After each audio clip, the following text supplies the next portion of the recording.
How's it going, YouTube? Hey, everybody been asking me about the LX470's options, to talk about what I have installed and experienced for the past 2 years on this rig, how it performed, and why it's worth it to buy at the price that I'm asking for it.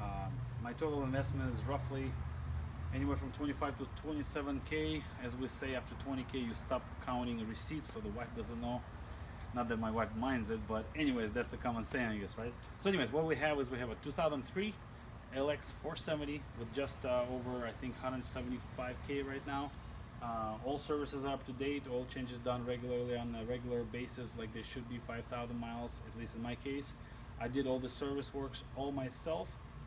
Timing belt was done, the tag that I see was 90,000, and it might be coming up, might be not.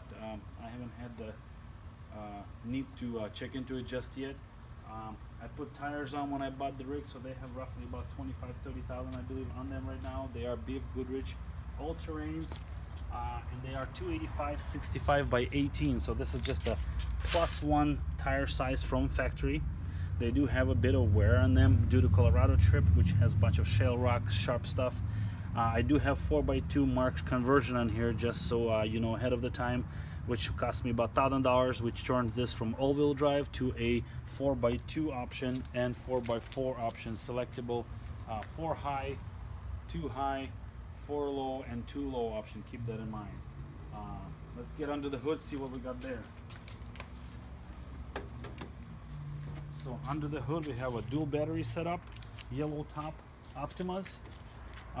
This one fit right in here perfectly. I did the brackets all myself. Any questions as far as my work, everything that's been done custom on this rig has been done by me. There's no parts purchased as far as racks or sliders, all those being custom built by me personally.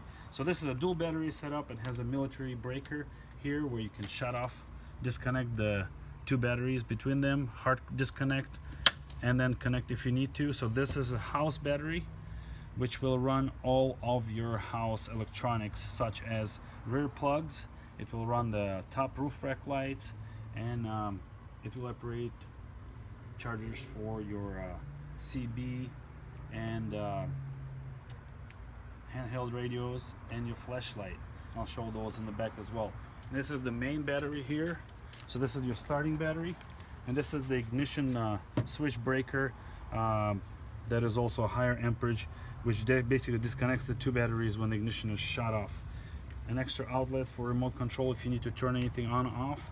For the wiring, if you have any questions on that, I can answer that. Overall engine compartment, as you see, pretty good, pretty well maintained. All electronics have been done properly by my buddy Ben, who works at a shop, who knows what he's doing. Props to him on that. And like I said, everything under the hood as far as electrics wiring has been done, and I vouch for that because this is my 9th rig that I've built, and I've never had any issues with his work. So CB antenna, then we go on to the back.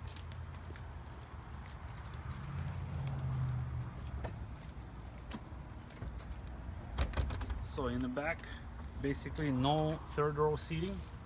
We have an extra compartment here where you have the extra fuse box for the lighting. There's some relays here, and there's a timer here which shuts off the house battery 12 volt, and all the chargers here. This is your handheld, this is the flashlight, all this stuff stays with the rig.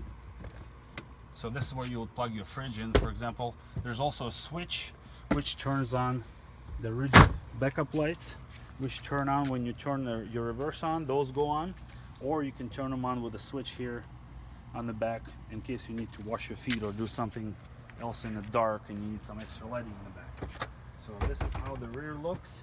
Car has a little, you know, it's not exactly clean, but it can be detailed if need be, and that's something conversable on the pricing there. Here, let me have you get in the back. Let me go from here.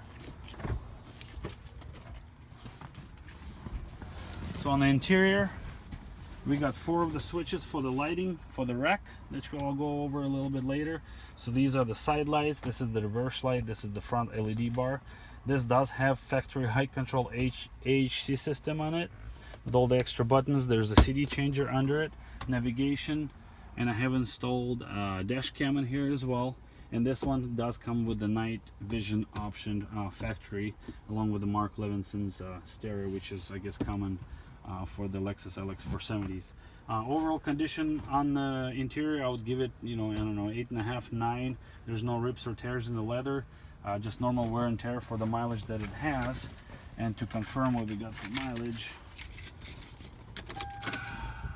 we're at 174 to 16 right now. So in order to activate a 4x4 option with the Mark Levinson's Mark's four-wheel drive from Mark Levinson, sorry. In order to turn your, basically, anyways, let's start all over. Rig runs in a 4x2 option where it's rear-wheel drive only all the time. So in order to turn 4x4 option, you have to lock the hubs in the front, which is on the wheels, and then you turn the center diff lock here, and that activates your 4x4 option. You do not want to run it on tarmac or pavement, whatever you want to name it. So to go in a 4 low, then, you know, you go through the same switching process from the neutral. You go to neutral into low. Now, if you don't want to use 4x4 low, you just switch into neutral, go to low, and you get just the two-wheel drive 2 low option on this. MPG savings, I don't know, they're not so great. 1, 2, maybe 3 miles per gallon extra you get on the highway. Overall, the car gets up and goes a little bit better, faster versus when it was in all-wheel drive. It's a matter of personal preference. I liked what I've done. I think it was a good idea to do. Also, we're not forgetting the CB radio that's installed in here. And this is the smaller unit, so it's all built into this and hidden under here. There's another fuse box under the dash for all these lights here. Let's see, as far as aftermarket, that's about it. Let's go to the outside. Now, tires do come with the America's Tire Discount Tire Store lifetime warranty for the wear and tear or any off-road damage. So in my case, what I had is on one of the trips or somewhere else, I don't know, I cut a nail, I guess, on the sidewall, so they gave me a brand new tire. The certificates are transferable from owner to owner. So as you see right here, you got already this is the new version of the all-terrain tire. They just swapped it on and it's good to go. It does have a tow package from e-trailer that I put in, along with the plug here, factory hooks. Rig has side and front plastic dip sprayed on it, which is clear, so that's why you're seeing this off matte, not very glossy side view of the rig, right? So that's good. It protects you from rock chips and whatnot, other stuff. So it looks, I'll say, or as I called it, looks pretty naked without the roof rack and whatnot. So sliders and roof rack, let's go see those.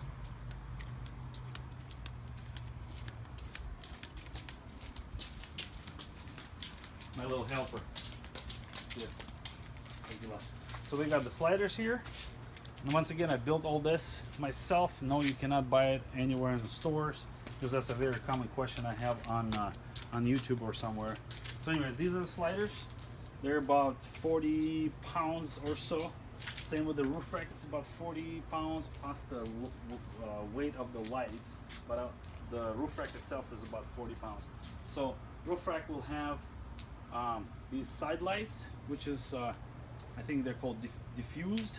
By rigid, they're all rigid lights. It has a 10-inch light bar in the back for the reverse, or when you're backing up, whatever, you can turn it on, but it's only switch activated. It's not activated by the reverse and stick shift. And then it has a single row SR series 50-inch LED bar up in the front.